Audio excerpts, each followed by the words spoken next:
Digital card games just aren't a nerd thing anymore. They're actually pretty big right now. Similar in a sense to the growth of MOBAs, probably, and so much so that a lot of you guys just really can't stand to hear about it anymore. But nevertheless, there's still this new and huge portion of players who are absolutely willing to spend big time in digital decks. And that's why everyone seems to be working on card games nowadays. Even Bethesda with the upcoming Elder Scrolls Legends. Once again, we would like to leave it out there, a Fallout card game would absolutely be rad. Anyways, here are our current best digital collectible card games. Yeah, we're pretty sure you already know a couple of them, but maybe you'll be surprised by some of the names.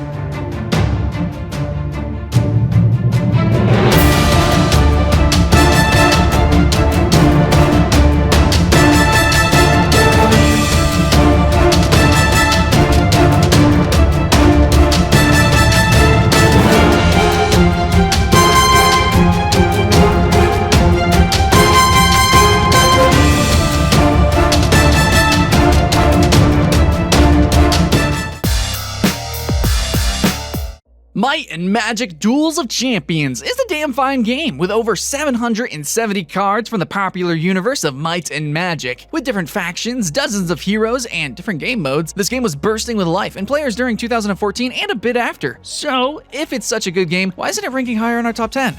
Well, it's because the release of Draft Mode in October 2015 brought with it some really bad and unexpected news. Duel of Champions isn't getting any more updates, and the patch also added some bugs and crashes that are a little bit too frequent. And it also took a turn to kind of be a little bit pay-to-win territory, with needed to buy card packs becoming a little bit too evident. Now, a great, fun card game that turned into a ghost ship. Try it if you're a Might and Magic purist, but we strongly recommend you to probably not spend any money in an abandoned game.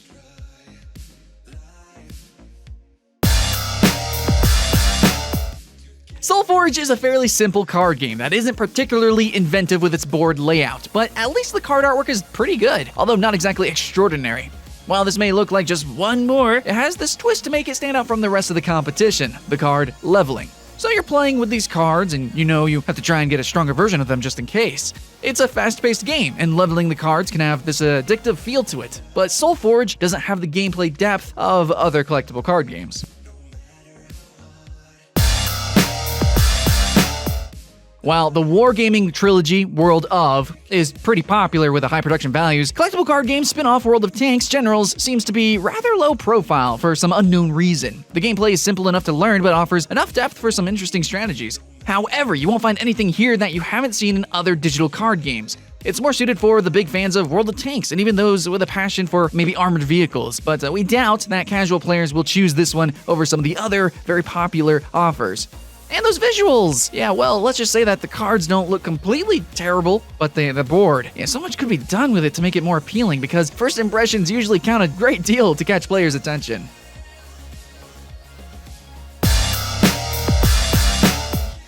Not your run-of-the-mill card game, Chronicle RuneScape Legends adds tabletop game elements to the mix, and the results are very promising to say the least. The universe of RuneScape is a strong starting point, and players will have to complete quests by choosing a character known as Legend and using a customized card deck. The game unfolds in a beautiful board game where two players battle to see who is the best. There are hundreds of cards inspired by RuneScape's lore, and the amount will surely only rise during the following months. Chronicle RuneScape Legends tries something new, and while it may take some time for players used to more traditional card games to get used to it, this is a game that'll probably grow and become one of the big names in the genre.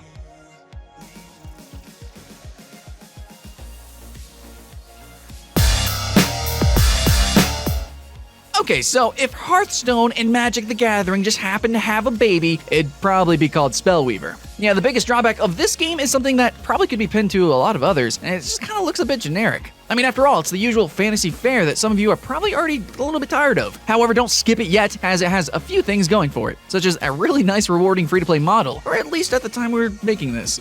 It's also extremely polished, visually top-notch, and the mechanics take inspiration from the games mentioned above, but still adding a twist or two on its own, such as like a hero development. A card game that looks good, is fair to players, and is fun to play. Card Hunter is a clever mix of digital board game and card game that'll just suck the hours away. This can be an extremely fun game as a solo title, but shit gets serious when you get into some multiplayer mayhem. Don't let this apparent simplicity fool you guys. It can get quite complex as you level up and unlock more and more items. Also, there's plenty of humor to go with it. This is just as much fun as playing an actual tabletop game such as Dungeons & Dragons. Except that you don't have your nerd friends nagging you right by your side. Hex Shards of Fate includes a solo campaign that the naysayers may consider a little more than an extended tutorial, but they'd be, in fact, very wrong. This is a robust game mode on its own that offers different paths that may lead to a conversation with an NPC, or most of the time, a duel. Yeah. The map artwork is great, and the distinct tactics that your rivals use will teach you more than any standard tutorial ever will. The unique classes provide specific mechanics, and equipment slots add another layer of possibilities to the game, with the weapon and armor collected being used to add special effects to some cards in your deck. So PvP is of course where the main appeal of Hex lies. This is a great card game that's still growing and definitely one of the big names in the genre.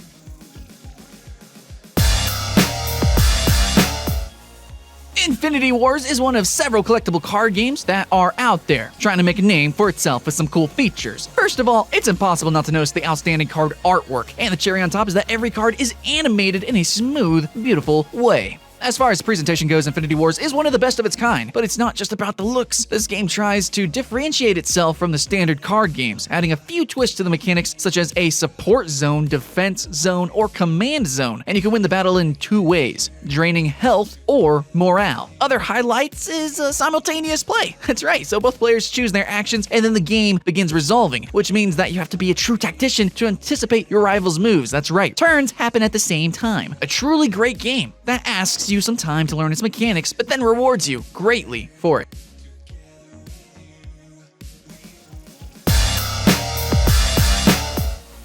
When Hearthstone Heroes of Warcraft was announced, people said Blizzard was losing it. It was gonna suck so much, and they're just milking the franchise to the max. When it was released, all the haters became addicted to its wonderfully simple design and gameplay with noticeable depth. A game that was accessible to anyone, but that provided a huge tactical freedom for the most skilled.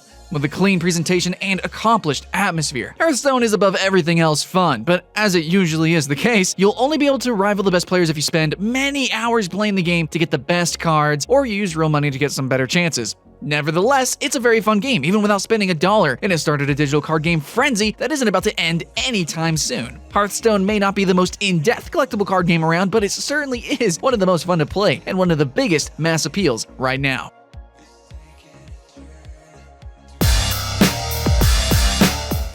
Duelist isn't your typical card game. If you take a quick glance at it, you could be excused to think that it's the turn-based tactical game. I mean, it is. The board where you can see yours and your rivals' units is one of the game's major triumphs, as it gives Duelist a pretty distinctive look, one that very few games have already tried. There's Pox Nor, for example, or Mojang Scrolls, but this one is a step ahead of those. Maybe it's the unusual mix of beautiful, dreamy, hand-drawn backgrounds, or the pixel art used for the units, but the combination of these very conflicting styles somehow manages to work wonders. Of course, what matters the most is the tactical depth, and Duelist has it in spades. With hundreds of cards, frequent updates, Duelist is one of the best, if not the best, digital card game available at this time. And we could call it a tie between this one and Hearthstone, honestly. Two very enjoyable games that manage to have a lot in common despite looking so different. Pick your favorite, but be true to yourself and do it only after trying both of them. You may end up loving both games. Granted, this is far from the most exciting genre to watch, but playing these games has the exact opposite effect. Even if you're not too fond of card games, if you give them some time and learn the mechanics, begin messing around in the ranked matches and absorbing all the little details, you may end up hooked without even noticing it. Now, if there's another game that you like to play regularly and we happen to leave out, please let us know in the comments. Oh yeah, and definitely keep an eye out for a game called Labyrinth. It's an upcoming card game and RPG hybrid in the same style of Duelist, so you might like that too.